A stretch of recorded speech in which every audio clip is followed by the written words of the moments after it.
Nagtatanong lang tayo. Kasi ako ho, bastusin mo yung ama ko na nayumao na ho, mga kababayan, hindi na tayo mag-uusap habang buhay.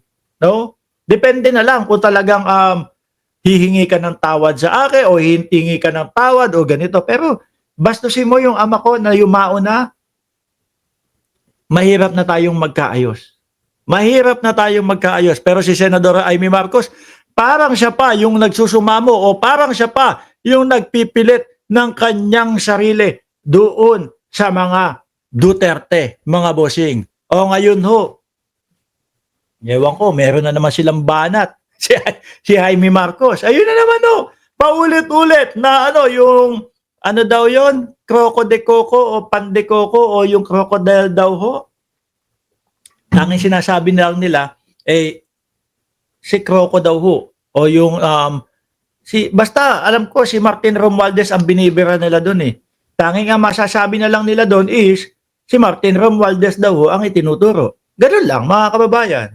Pero yung ebidensya o yung miski mga pasaring lang na mga ebidensya, wala silang mailabas.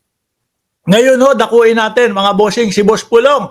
Nako, eto naalala nyo ho si Jay Tariela, mga Boss J Pamoser? Naalala nyo ho si Jay Tariela, mga bossing?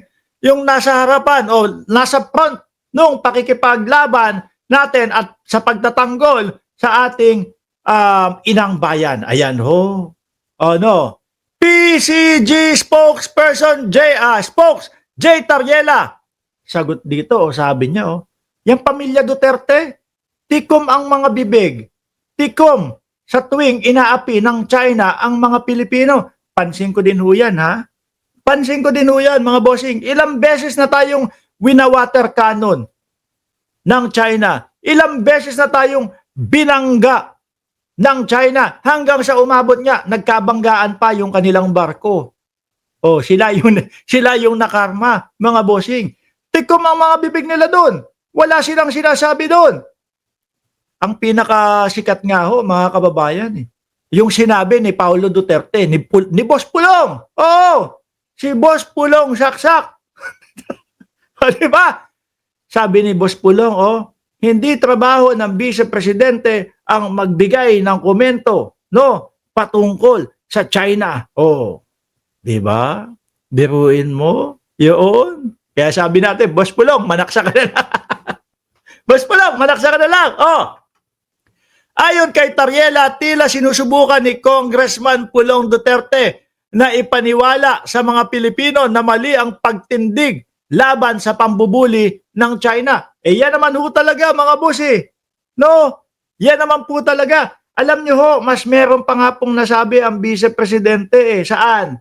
Doon sa doon sa tawag dito, doon sa missile. Yung missile po na nakalagay sa ating bansa para dagdag depensa ng Pilipinas, mga bossing. Sabi naman po, mga kababayan, ni General Bronner, yung mga missile na yan, aabot ng China yan. Doon nagalit si Pulong. Kesyo daw po, alam nyo ba kung ano gagawin ninyo? O kaya nyo ba kapag bumalik o rumesback yung China na yan? Boss Pulong, baka nakakalimutan mo, yung mga bayani natin, yung mga sinaunang mga Pilipino, yung mga sinaunang mga tao. Di ba? Baka nakakalimutan mo si Andres Bonifacio. Ano gamit ni Andres Bonifacio? Gulok. Ano gamit nung mga kalaban niya? Mga rifle ho, mahahabang baril. Yung malayuan, yari ka. Pero ano ho ang ginawa ni Gat Andres Bonifacio, mga bossing? Wala siyang pake.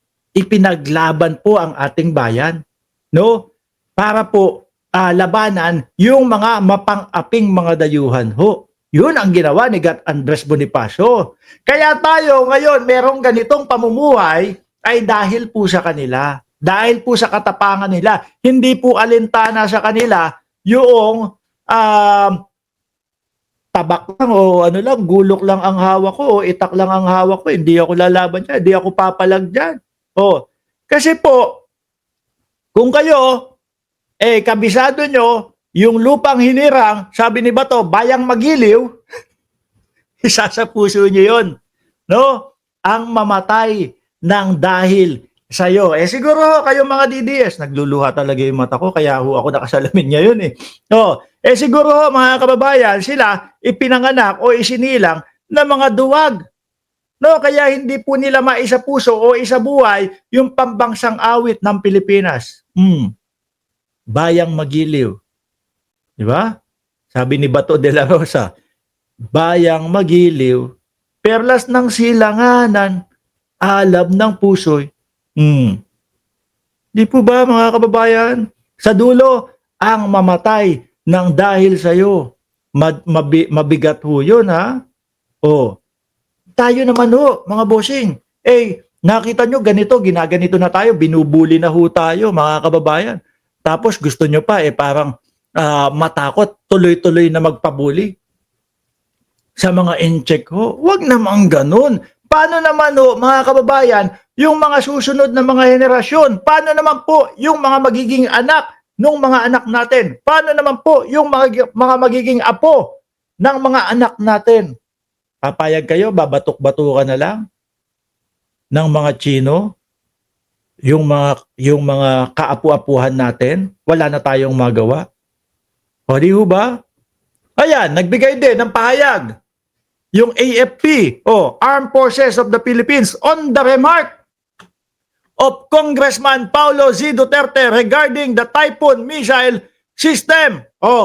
The Armed Forces of the Philippines firmly denounces any misleading interpretation of the statement made by the AFP Chief General Romeo Bronner Jr. regarding that. Biruin mo, ang inaaway pa nila kung sino po yung mga front natin, no? Na humaharap po doon sa mga bumubuli sa mga Pilipino at sa Pilipinas. Yung pa inaaway nitong mga ito. Tapos sasabihin nila, sasabihin nyo na naman, pro-China kami. Sabi ni Baste, regarding the temporary deployment of the United States Typhoon missile system in the Philippines, General Bronner merely stated a technical facts about the system range and clarify the presence is for training and capability building purposes, part of the AFP ongoing modernization effort to strengthen national defense.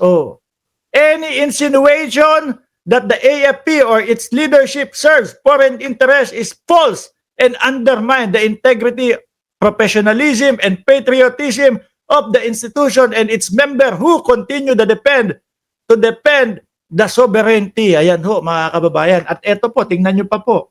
No? Sabi nga wala naman tayong plano o balak o nais na mang-agaw ng ibang mga teritoryo o ng ibang bansa.